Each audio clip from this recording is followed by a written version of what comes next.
Welcome to the general GooshiGaming update. Hopefully that is the correct link that you guys hit. If not, you might want to hit that back arrow key. I think it's probably somewhere in that general direction. But in this video, we are going to talk about some of the bigger tournaments that I've streamed and how they did, either viewership-wise, exposure-wise, things like that. A lot of the new equipment that we have bought in the past few months and equipment that we are looking at going forward. Recruiting people to help with the GooshiGaming branding, because everyone knows I always need help with that, along with some sub ideas that we have either tried or we want to try, kind of thing, and I would like some feedback on that.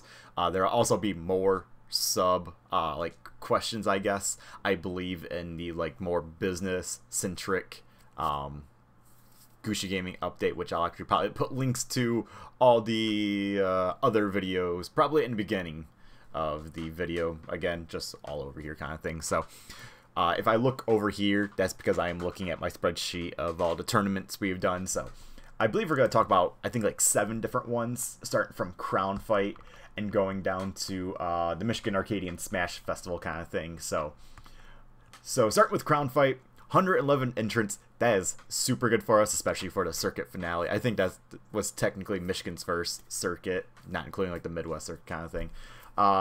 We averaged around 124 people with a peak of 285, and those numbers never get old to me. Triple digits always gets me excited, so I think that was super good. And then a week later, I got to return to Ohio for the Arcadian Fury, which was my first trip to Ohio since 2013, back in the Brawl days. So unfortunately, we weren't able to stream. The internet was too shoddy.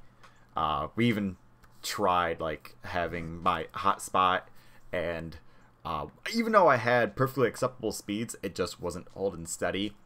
So I tried as I might, but still, 81 entrants was really good, and I know we had, and by we I mean Michigan had, quite a few carpools. I think at least 2 or 3. I think it was somewhere around there, so that was a really good showing.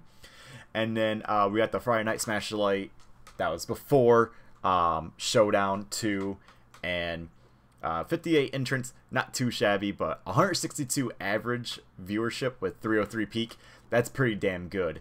And then if we switch over to Showdown number 2, which I think GooshiGaming as a whole did really well at, because that was the first time that we kind of had an actual staff kind of thing, where we had Holly and her cousin Jessie working on Melee upstairs and potentially Brawl. I actually can't remember if that just got switched or whatnot.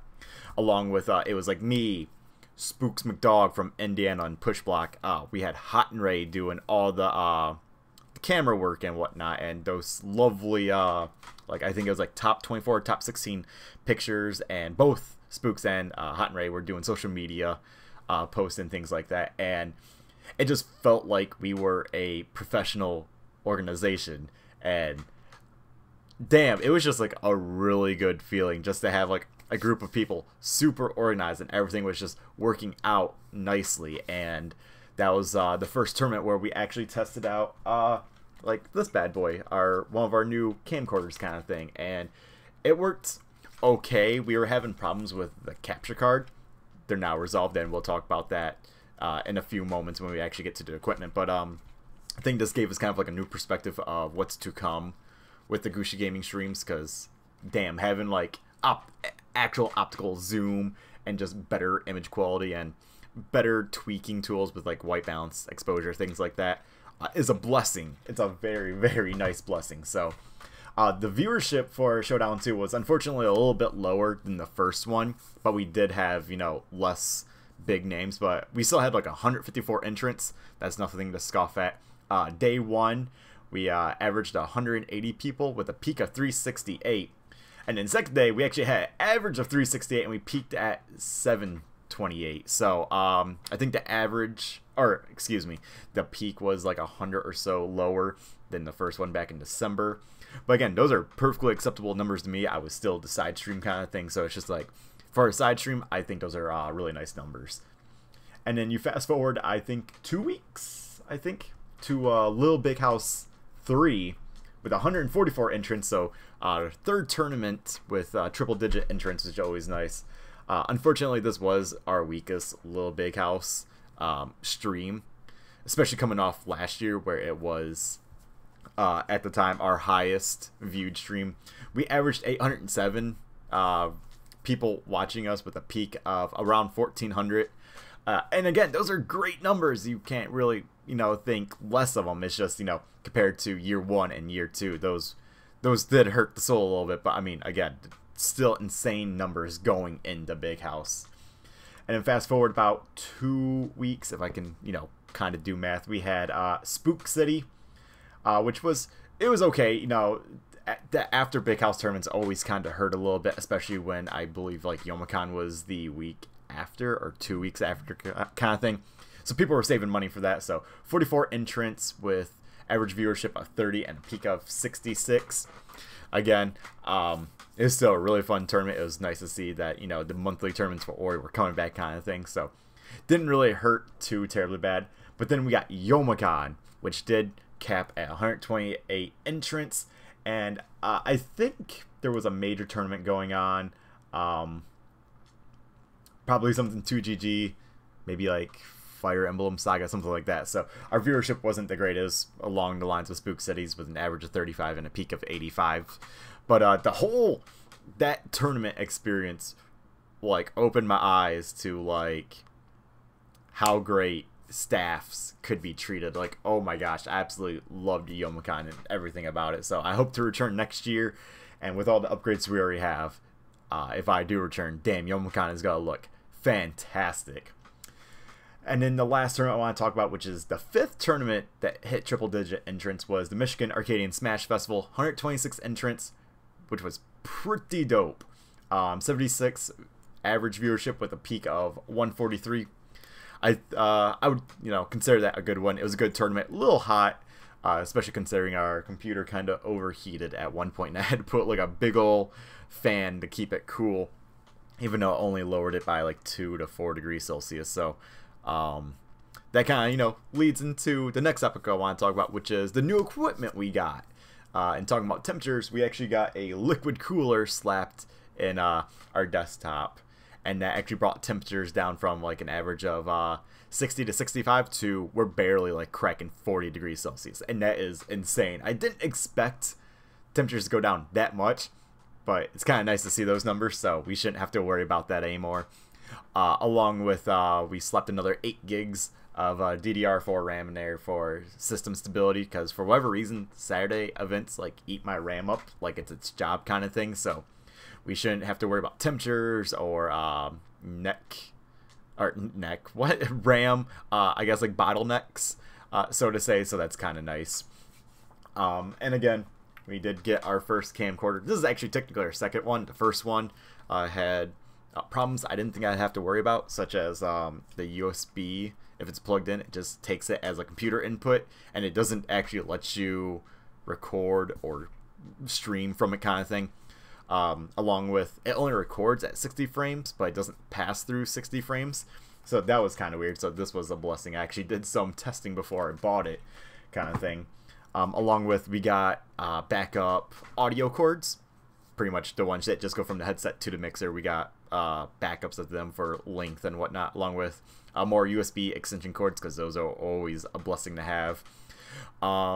We also got replacement webcams, such as the one I am using right now. This is the Logitech B910, probably the best looking webcam you can get that's not like outrageously expensive. I absolutely love this webcam, so we replaced that along with one of our C920s was starting to go faulty because of the cord. It was just a lot of kinking, and it was just weak and whatnot, so we replaced those. Along with one of our headsets for the commentators had to get replaced, and thankfully that was kind of an easy task. It just took a while for like shipping and receiving to come back and whatnot. So we're looking kind of good there.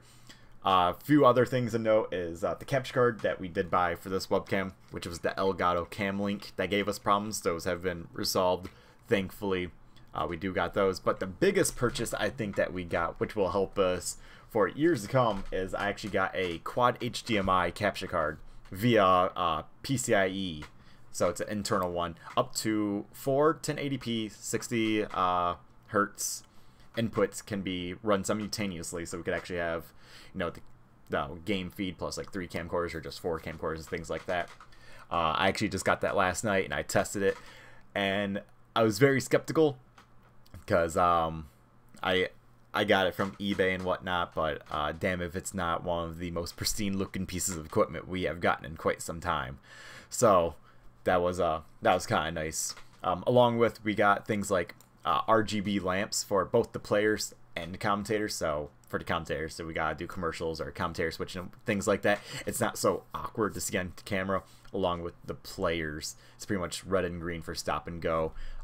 Even though I probably should print out like a laminated sheet so the players know, like, hey, if you start before the light's green, your set might not get recorded, kind of thing, because you did start before we were ready, kind of thing. So it's just, excuse me, it's just little things like that that we're trying to improve on, that try to make the whole process more streamlined for everyone, more seamless, no interruptions, kind of thing, or no like questions either, like, can we start, can we go, like, is there something happening, kind of thing. So other things that I would like to talk about for the general GooshiGaming update is I am actually looking for a few people. I'm actually talking with someone about some overlay animation work, kind of thing, but that'll actually start next week, after next week I should say, just because finals are coming up for college, and a lot of my people that work for like graphics and whatnot are in the hell of finals week, or the pre-finals week, kind of thing. So we're actually looking for a Discord/community manager. Pretty much try to gauge what people want, what are people looking for, what are problems people are having with either me or GooshiGaming, try to work on those, along with just trying to make my Discord a little bit more active. And I don't actually have any plans about how to do that, but that's why I want someone to maybe potentially bounce ideas off of, because it seems kind of a shame that we have a partnered Discord and we've been partnered for like a year, 2 years, I think, and it's just kind of going to waste, and I don't want that. And I think Discord, is such a nice tool to have, especially for like advertising and just getting to know the audience a little bit better, that I want to utilize that a little bit more. So if we could try to get someone on board to help with that, that'd be amazing, along with a Wi-Fi tourney director, pretty much just to try to run like bi-weekly Wi-Fi tournaments, again, just to try to just get more people associated with, like, I guess, like GooshiGaming, and just keep people up to date and whatnot. And if anyone is interested in that, they can contact me. There could potentially be compensation depending on what you want and whatnot. And as for the Wi-Fi tournaments, there might be like a top 1 or top 2 payout. It just depends on how popular they are. Normally that was supposed to be like a sub goal of like 100 subs, but we're just gonna try to roll with it, see how it works out, see how the people are feeling, and go from there.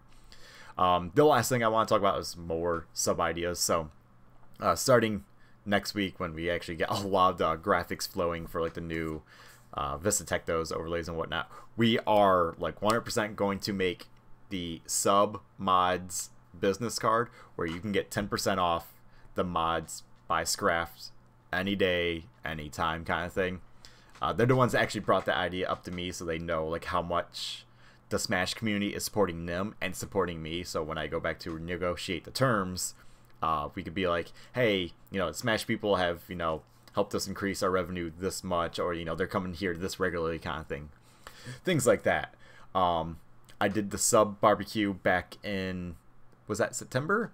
Either late September, early October, I actually can't remember which, but we had the sub benefits where if you were a sub, a $5 sub, you eat for $10. $10 sub eats for $5, and if you're a $25 sub, you'd eat for free. And I know some people would be like, well, Gooshi, I don't want to do a $25 sub because that seems pointless when I could just, pay the X amount of dollars to eat there. And I completely agree with that. The reason why I offered it the first time was because September was a thing, so you could actually do a $25 sub for $12.50, and you got the benefits of eating free all day and all the drinks and whatnot. As for the upcoming sub barbecue, which I have planned for April or May, probably May, so that way like finals are over and people can relax and have no distractions. I'm still going to leave those benefits up to the table, just so people could either, if they want to do it, they can, or you know, I just don't want to disregard those subs and not give them any kind of benefit. So I know it's not like a major benefit, and maybe we'll have more stuff to give out to said subs to make it more worthwhile. Maybe like GooshiGaming apparel, stickers, stuff like that that would entice people more, kind of thing.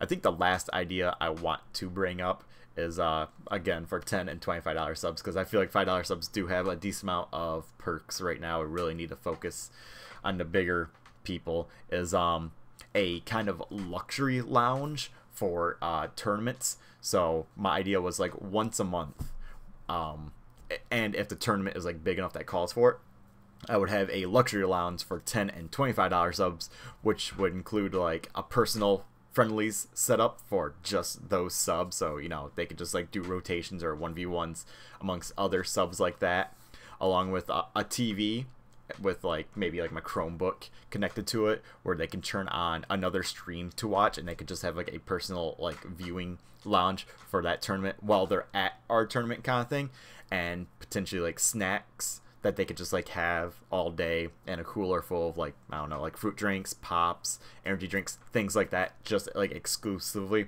for those subs, kind of thing. So, oh, and a charging station. I know I get asked that a lot if I have, you know, cords to charge people's phones. So I was thinking of having like a 10 USB outlet for like 4 micro USBs, 3 Apple Lightning, and then like 3 USB Type Cs, because I know that's starting to become the norm, kind of thing. So it's more so like I want to not just be a streamer, but also a luxury extension of the tournament to make sure like the tournament goes smoothly, and I actually have more ideas to try to make the tournament more like luxurious in the actual business esque video that I'll be posting. Again, the links will be in the beginning of this video, along with in the description down below, kind of thing. So if you guys, I always say this, if you guys have any suggestions for sub perks, things you would like to see, things I can improve on, things like that, please like leave the comments down below, because you guys keep me in business, and I would like to try to, you know, help the tournament experience feel as good as it can, because I know typically you're, you know, I'm not gonna say like wasting a whole Saturday, but you're at an event for the whole Saturday, so it feels like, you know, you should get the most out of it without the cost, you know, being so high, or, you know, being put on you, kind of thing. So if you guys do have any of that, if you guys like the luxury idea, if you guys have any ideas for sub barbecues, things like that, you know, hit me up, please. Twitter, Facebook, even in the comments down below. Please do so. And if you haven't already, if you guys would like to look at the business video, business/casual video, you can do that again over here. I'll have them at the end of the video too. Isn't that convenient?